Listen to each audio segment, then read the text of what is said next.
Good morning, everybody. Welcome back to Theology Thursday, where we are on the most exciting part today, chapter 5, Husbands and Wives. Yeah. So tell all your friends to tune in. Here we go. We've been going through Ephesians 5, and so we get to that bit of the chapter, the end of the chapter. So we're going to read verses 21 to 33. It's a bit of a bunch of verses, but we have to read the whole context. So it says this: show your reverence for Christ by submitting to each other. Wives, submit yourself to your own husbands just as you would to the Lord, for just as Christ is the head of the church, his body, of which he is the Saviour, the husband is head of the wife. Just as the church submits to Christ, so also wives should submit to their husbands. Husbands, you must love your wife in the same way that Christ loved the church and gave his life for her. He set the church apart for himself, making it pure by washing it with the water of his word. Thus the church was presented to him as a glorious church without any fault, unstained by evil or sin or anything else, but holy and blameless. Husbands ought to love their wives as much as they love their own bodies. By showing love to his wife, he's showing love for himself as well. And no one really hates their own body. They feed it and take care of it. And that's just what Christ does for the church, for we are part of his body. The scripture says, for this reason a man will leave his father and mother and be united to his wife, and the two will become one. This union is a mystery, but I'm talking about Christ and the church. So each one of you must love his wife as much as he loves himself, and the wife must respect her husband. Well done. That's another DLV, right? That is. Dave Logan version. Well, yeah, but it's a good version. I like that. Yeah, you did well. I've often noted that the context is important, and I think that this passage is a great example of the importance of context in understanding what's really being said. Because perhaps, there's fewer verses in the Bible have been taken out of context as much as this one. So this is a really key one. It is. One of the big mistakes that the church often makes is quoting this section of Ephesians 5 and starting in verse 22. Wives, submit to your husbands. Yeah. I love, I know I might cop some criticism, but I like the New International Version. I guess I'm sentimental. I grew up with that, reading the New International Version. And but it always had that little subheading, which Paul didn't put in there, just saying. That little subheading after verse 21, it said husbands and wives. And so there's this little break, and then the first verse is wives, submit to your husband. But there was no such break in the things. Verse 21 is where it is more appropriate to start. You've got to connect it to the previous verse, the preceding passage, and the cultural context in which it was written. And not doing so has led to the church being accused, almost justifiably, of being sexist or anti-women or out of touch with the 21st century. Actually, I probably should say the latest versions of the NIV they have moved that subheading up a verse. They have moved it. So it does say, I think the latest says Christian households, order in Christian households. Because as we know, it doesn't just talk about husbands and wives. It goes on into goes to talk about children and other things. But so they have moved it. All credit to them. It's even more important when that verse is read without the corresponding verses about the conduct of husbands. It's wives submit, but you've also got to read the context in relation to husbands. In fact, to see the whole context in which Paul is speaking, we need to read into the next chapter, into Ephesians 6, where Paul continues this theme of rightful submission in relation to children, fathers, servants, masters or employers, employees. And remember, there are no chapter and verse breaks in the original text. They're a far more recent addition. In fact, they were only added as recently as the 1500s. Who introduced that? A fellow named Robert Stevens, and he was a Bible printer. There wouldn't have been too many Bible printers in the 1500s, I wouldn't have thought. That's why it caught on. You know, Yeah. he was able to divide that and make reference back to that, and Yeah. people really liked the And idea. yeah, it was helpful. Having little subheadings And- is always yeah. helpful, but But sometimes. the verse breaks are rather arbitrary. Yeah, that's right. So, what is the primary textual context of what Paul's saying here? Actually, can I interrupt one more time here, Dave? I remember at Bible college, our principal, to make the point of how important it is to put things in context, he said, I want you all to write an essay on Jesus' words, hang the law and prophets. And I went, and everybody looked at him and went, did Jesus say that? Yep, he said it. Hang all the law and the prophets, And so we all then had to find the verse, and we're all like young, looking for it. And then you realize, he said, on these two commandments, hang all the law and the prophets. And his point was, do you see how important context is? You can't just take the little bit you want. You have to read everything, because you'll take it out of context and it won't mean what the writer meant. Yeah, I absolutely agree with that. So Paul here, in context, is writing about the way that a Christian ought to live. He's just explained that we should be filled with the Spirit. And he then goes on to describe what being filled with the Spirit looks like. We speak God's word to our heart. We make melody in our heart. We give thanks to God. We submit to one another. Now, it is this concept of mutual submission that Paul is actually addressing as he speaks to wives, husbands, children, parents, servants. Yeah, it would have been radical. It was. It was a new approach, a new social structure. It was a new dynamic altogether. Culturally, it's a new ethic, a new way of relating. Submit to one another out of reverence to Christ. So first of all, I want to dispel a myth. Despite that which is taught by some people, and in fact by some churches, I do not see anywhere in the whole of the Bible that says blindly that wives must obey their husbands, do whatever they say. Both Peter and Paul taught submission, and that was in the context of our mutual submission, each to the other. So can I ask, Dave, you might not be able to answer this, but did that confusion come because earlier translations, English translations, translate this word submit into the word obey? Is that what happened? I think it came because of the culture. That was the cultural structure where men ruled and women obeyed. And so submission was, well, that's what submission means, to obey. So you just obey. Yeah. I'm wondering what the King James, the first King James said. Submit. Does it? Yeah. Okay, I'll check it out.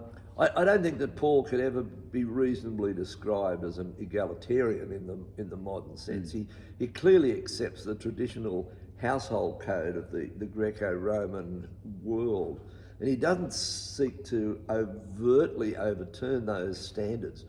He accepts the traditional household arrangements of that ancient world on the surface, but he shows how they need to be worked out by those who are professing to follow Christ.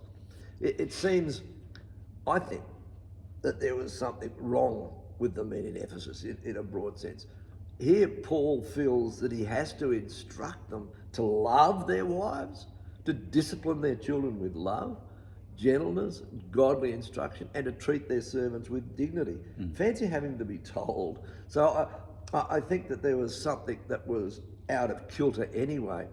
Sure, he says that husbands are the head of the wife, but he also says that headship is like the headship that Christ has over the church. He's essentially saying, husbands, you are the head.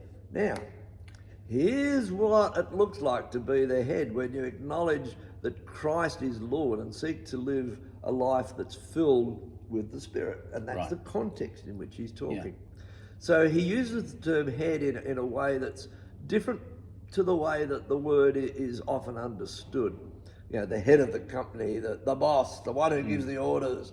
He redefines this language by defining headship in reference to Jesus. Look at Jesus. Be like him. Absolutely. He was compassionate. He was forgiving. He was gentle. He was kind. He was understanding. That's the kind of headship we're looking at. And the whole context in which Paul is talking is about being Christ-like. Exactly. So Jesus told his disciples that the greatest ones in the kingdom are those who live to serve others. He said of himself, I did not come to be served, I came to serve. And he said, I came to give my life as a ransom for many. Jesus stooped to wash the feet of his own disciples. That was the lowliest job. Yeah. That was real humility. And he said, now that I, your Lord and Master, have washed your feet, You do the same. do the same. I've set an example for you. You go ahead and wash each other's feet. And then in the ultimate act of sacrifice, Jesus died a criminal's death on the cross in order to save us. So husbands and wives are called to live this out in the home as an expression of their submission to Christ. Just as Christ loved the church and gave up his own life to save her, so husbands are called to love and serve their wife. In the culture of the day, women were very much treated as second-class citizens. They were expected to be totally subservient to their husbands. And arguably, like, especially in Western culture, it was like that for 2,000 years. Oh, yeah. It's recent that has changed. And they had to be accepting of the harshest treatment back in those times that might be inflicted upon them.